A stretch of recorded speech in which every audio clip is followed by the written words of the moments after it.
Declaração dos Direitos do Homem e do Cidadão. Artigo 1º. Os homens nascem livres e iguais em direitos. As distinções sociais só podem fundamentar-se na utilidade comum. Artigo 2º. A finalidade de toda a associação política é a conservação dos direitos naturais e imprescritíveis do homem.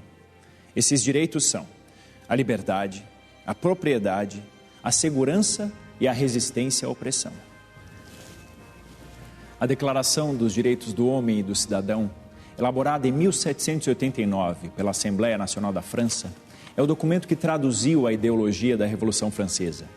Esse grande movimento de ruptura trazia em sua essência o pensamento liberal e a afirmação da igualdade entre os homens. Antes da Revolução, a França vivia um regime de monarquia absolutista. Em 1774, quando o rei Luís XVI assumiu o trono, herdou um Estado em dificuldades financeiras. A política econômica já vinha enfraquecida com as dívidas da Guerra dos 7 Anos contra a Inglaterra e a Prússia. Além disso, essa crise se expandia com as más colheitas agrícolas. Houve um momento de grande seca na França e os alimentos ficaram muito caros, especialmente o trigo, que era a base da alimentação. Grande parte da população passava fome.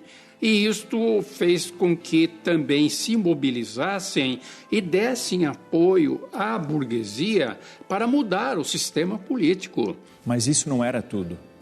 Quem sustentava os altos custos da nobreza e do clero eram os trabalhadores urbanos, camponeses e a burguesia comercial. Um clima de instabilidade e insatisfação se instalou no país.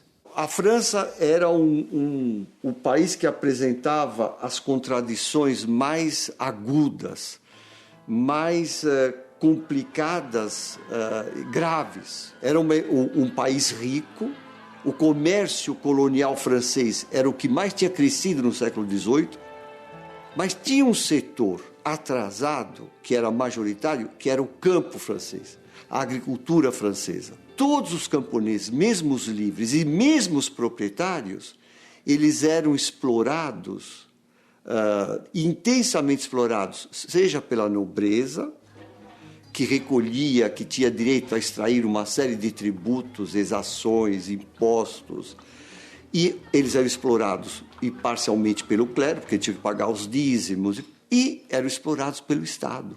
No antigo regime vigorava a estrutura estamental, relacionada a uma sociedade de privilégios. Os homens não são iguais do ponto de vista social, político e nem jurídico. Então existe um direito, por exemplo, para a nobreza, que é um estamento privilegiado e que se perpetua ou se mantém pela hereditariedade, pelo sangue. E um dado que é curioso e é bem característico é que foi se criando uma classe social super privilegiada, vivendo com muito luxo, com muita riqueza, e no momento em que aumentava a pobreza.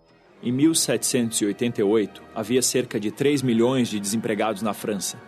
A crise obrigou o rei Luís XVI a buscar uma solução negociada. Para isso, ele convocou a reunião dos Estados Gerais. O primeiro estado era formado pelo clero, o segundo pela nobreza, e o terceiro estado era composto pela burguesia comercial, artesãos, trabalhadores urbanos e pelos camponeses. Cada estado elegeu seus representantes. Primeiro, ele convoca os Estados Gerais porque ele não tem alternativa. Como ele estava quebrado financeiramente, como havia uma rebelião da nobreza e da burguesia que também exigindo participação, ele não teve alternativa senão convocar os Estados Gerais. O Luís XVI, há uma cruel ironia com a trajetória do Luís XVI. Ele foi o mais reformista dos reis franceses, modernos. Fez questão que as eleições para os representantes dos Estados Gerais fossem as mais amplas, participativas e debatidas. O rei Luís XVI mandou afixar em cada paróquia da França um cartaz dizendo que as pessoas poderiam fazer suas queixas no que se chamou de caderno de queixas. Era uma forma de ouvir as reivindicações populares. Foram produzidos na França 54 mil cadernos de queixas. Houve uma intensa participação. Isso criou uma expectativa, mobilizou a população.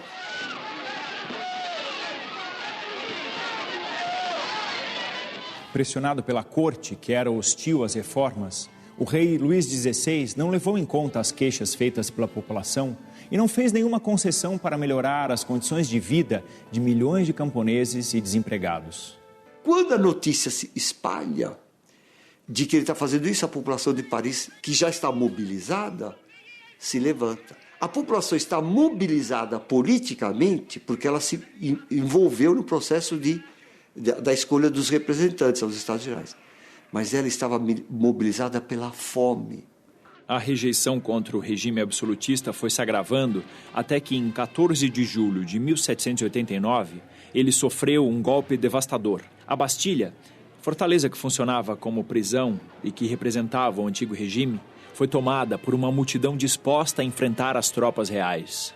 A Revolução Popular começa com a tomada da Bastilha em Paris e depois a notícia se espalha por toda a França e em toda a França o poder estabelecido cai como um castelo de cartas, como se houvesse bastilhas em todas as cidades francesas.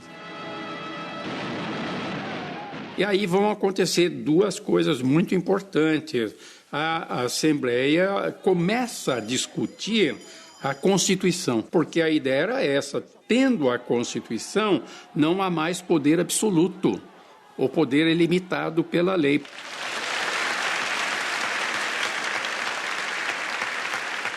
Em 26 de agosto daquele mesmo ano, pouco mais de um mês depois da queda da Bastilha, a Assembleia Nacional Constituinte elaborou a Declaração dos Direitos do Homem e do Cidadão.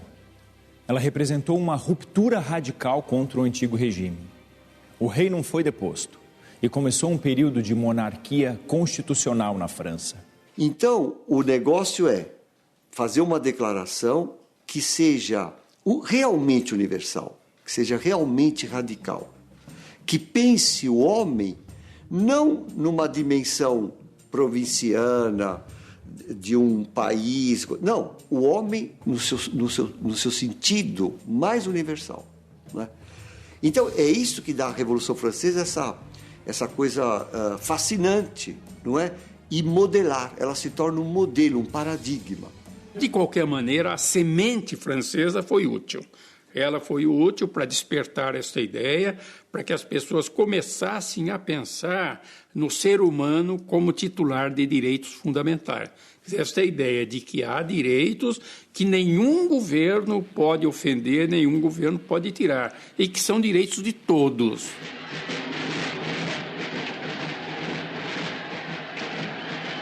A Declaração dos Direitos do Homem e do Cidadão deu origem à Constituinte que, entre 1789 e 1791, alterou a estrutura administrativa e a organização do país. Essa é a origem da primeira Constituição da França moderna, que teve 3 constituições em 4 anos. Na verdade, foram mantidas diferenças sociais, foram mantidos muitos privilégios. O que se estabelece expressamente na Constituição de 95 é uma diferenciação entre o cidadão e o cidadão ativo.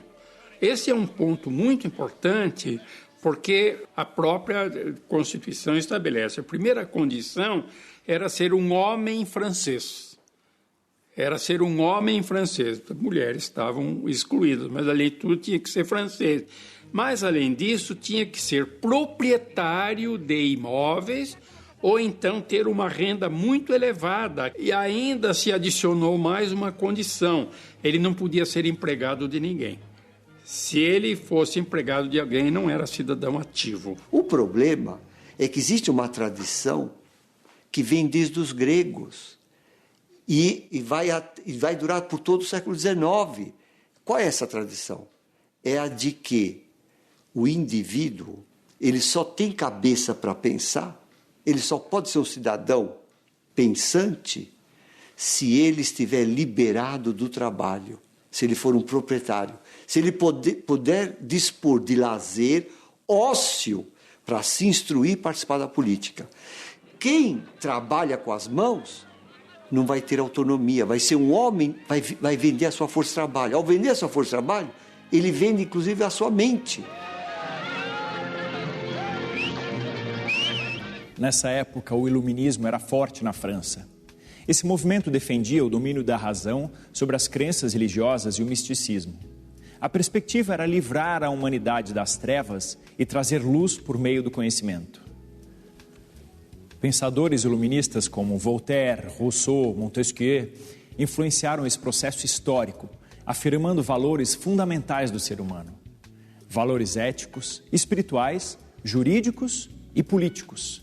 Esses pensadores do iluminismo exerceram influência, sim. Assim, por exemplo, quando Rousseau fala na igualdade, isso é muito importante e vai acabar produzindo efeitos. Foi extremamente importante a contribuição de Montesquieu, que já fala na separação dos poderes. Separação dos poderes exatamente para que não houvesse um poder superior, absoluto, que pudesse tudo. Mais tarde, a ruptura com o antigo regime cresce, com a derrubada da monarquia e a implantação da República na França, em 1792. Essa nova fase da Revolução Francesa ficou conhecida como o período do terror. O poder executivo era formado, de um lado, pelos girondinos, com posições políticas moderadas, e de outro pelos jacobinos, mais radicais. O jacobino Maximilien Robespierre tornou-se o grande líder político, com poder ditatorial para vencer as pressões internas e externas contra os ideais revolucionários. É nessa época que, acusados de traição, o rei Luís XVI e a rainha Maria Antonieta são guilhotinados.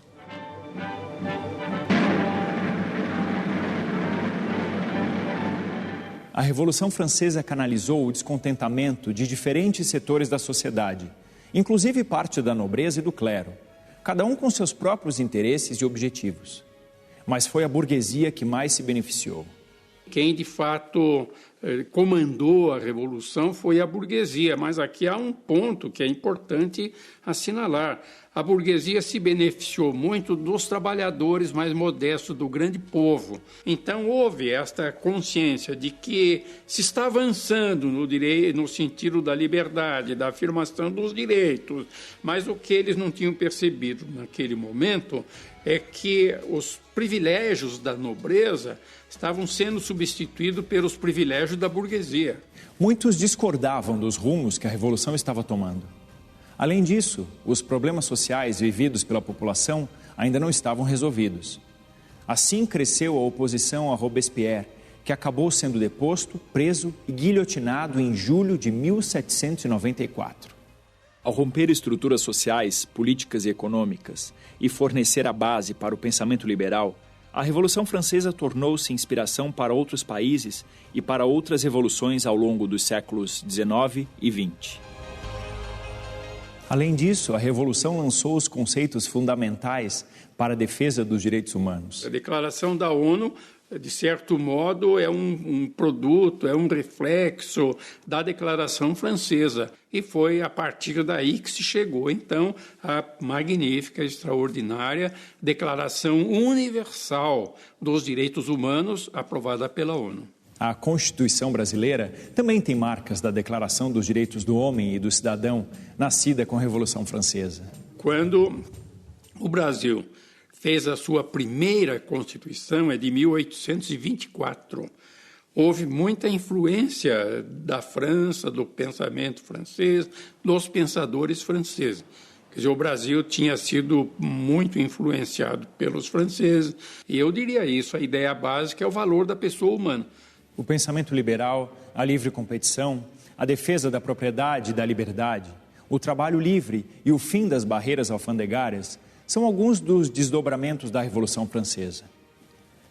Eles contribuíram para a expansão do capitalismo e para a consolidação da burguesia como classe dominante. Esse é o exemplo da Revolução Francesa para a sociedade. Nós podemos tomar a história em nossas próprias mãos, fazer a história com as nossas próprias mãos. Temos todos direito a participar da política, a fazer a política, a influenciar a política. Esse é o legado fundamental.